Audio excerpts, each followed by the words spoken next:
Salut les ludogeeks et bienvenue dans ce nouveau tuto hebdo. Aujourd'hui, je vous propose de peindre les figurines Death Marshall pour la guilde dans Malifaux. Donc Malifaux, c'est un jeu d'escarmouche steampunk début 1900 avec beaucoup de magie, beaucoup de choses, un peu un melting pot, mais avec des figurines très très chouettes, des figurines qui sont en plastique sur grappe façon Games Workshop, ultra détaillées, très très fines, un petit peu compliquées à l'assemblage, mais du coup ça donne envie vraiment de se dépasser dans la peinture.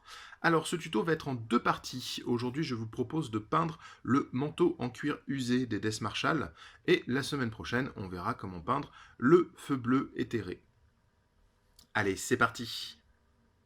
On va partir sur une sous-couche blanche afin de traiter des couleurs désaturées. La première couche sera du Forest Skin de Valero, donc qui est une des couleurs développées pour la gamme Nocturna. C'est donc un brun beige, presque couleur chair en fait, assez désaturé, donc qui est très intéressant pour traiter ce genre de texture, hein, des cuirs, même du bois par exemple, ou de la chair assez bronzée. Voilà, je vais l'appliquer en deux passages très dilués, chacun leur tour, pour avoir un rendu très uniforme. Ensuite, je vais badigeonner du Strong Tone Army Painter sur toute la pièce. Alors j'hésite pas à bien charger mon pinceau et à passer sur l'ensemble de la pièce. C'est vraiment les premières étapes de travail, on n'est pas encore dans le détail. Comme ça, je vais bien tout assombrir. Faites attention quand même dans les creux, si vous faites des taches, s'il y a des endroits où il y a une sorte de rétention de la peinture, où ça va faire une flaque. Voilà, ça risque de pas être très joli. Donc après, je vais repasser avec le pinceau pour un peu uniformiser comme ça la façon dont mon Strong Tone aura coulé. Donc on peut voir le résultat une fois sec. Alors j'ai certains creux qui sont un peu trop marqués, mais c'est pas grave, je reviendrai les prendre dans les étapes suivantes. Par contre au niveau des petits plis, des choses comme ça, c'est vraiment très bien défini. Donc maintenant je vais commencer à éclaircir ma pièce avec du Maléfique Flèche, toujours chez Valero et toujours dans le kit Nocturna. Voilà, donc je vais commencer à venir dégrossir, hein. On est encore sur une partie assez simple là de la peinture, pas encore trop dans le détail. Et du coup, on va venir placer les premières lumières avec le Maléfique Flèche. Voilà, donc bien mettre en valeur les plis. Commencez à travailler un petit peu le dégradé quand vous avez des plis très larges, des zones bombées, des choses comme ça. Là, c'est assez facile à peindre parce qu'il y a beaucoup de petits plis, de fines lignes, donc je peux venir avec mon pinceau à 90 degrés en fait de l'élément à peindre et remonter vers mon point de lumière. Ensuite, je reviens à nouveau avec du Forest Skin afin de éclaircir mon Maléfique Flèche. Et là, je vais commencer à aller un peu plus dans le détail, vraiment mettre en valeur les plis, les bords du manteau et travailler un petit peu plus mes éclaircies du coup. Ensuite, je vais venir faire mes derniers points de lumière en Skeleton Bones de Army Painter.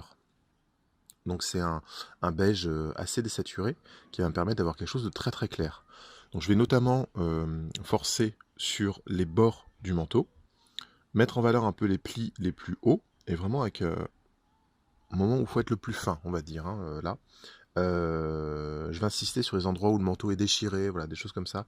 Peut-être apporter des petits points de lumière à des endroits, faire les bords des manches, voilà, des petites choses comme ça pour vraiment mettre en valeur les volumes du manteau.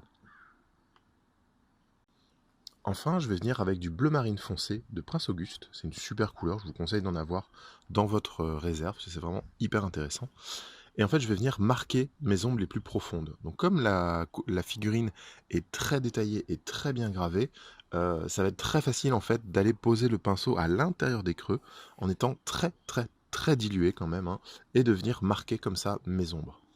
Pour les ombres les plus importantes, je vais revenir faire plusieurs passages afin de bien les marquer avec mon bleu dilué.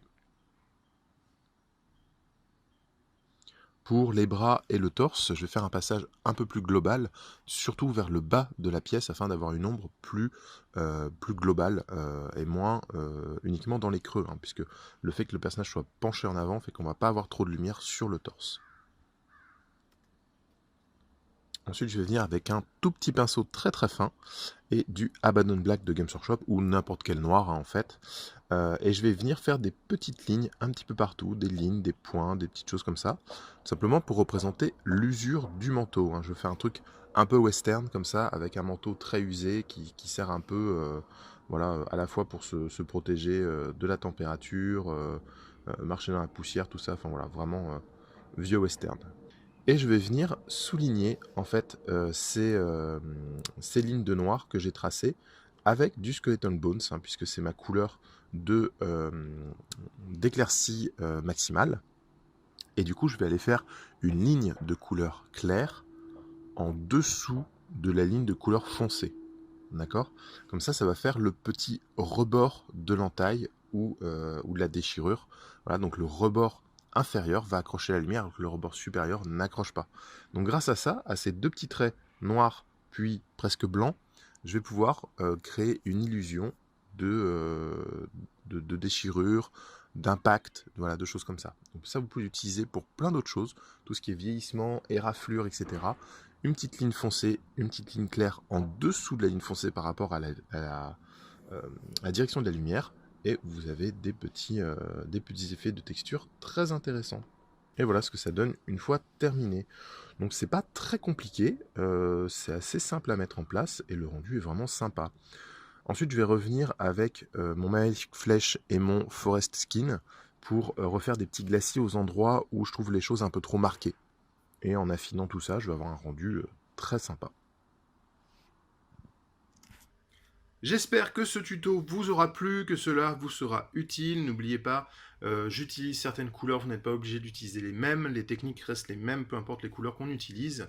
Il suffit de garder les grands principes et un peu de faire ses petites recettes, sa petite popote dans son coin.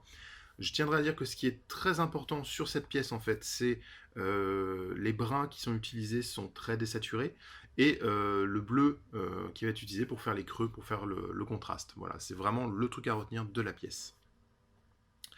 La semaine prochaine, on verra comment peindre ces flammes bleues là, cet effet éthéré avec le blanc dans les creux. C'était une première pour moi. J'ai déjà essayé un effet négatif comme ça et ça a été un échec, donc là j'avais un peu peur de le recommencer, mais je suis très satisfait du résultat, j'ai trouvé ma petite recette, donc je partagerai ça avec vous la semaine prochaine. Donc abonnez-vous, partagez, parlez-en à vos amis, tout ça, et en attendant on se retrouve sur le Facebook Grégoric, et je vous dis à très bientôt.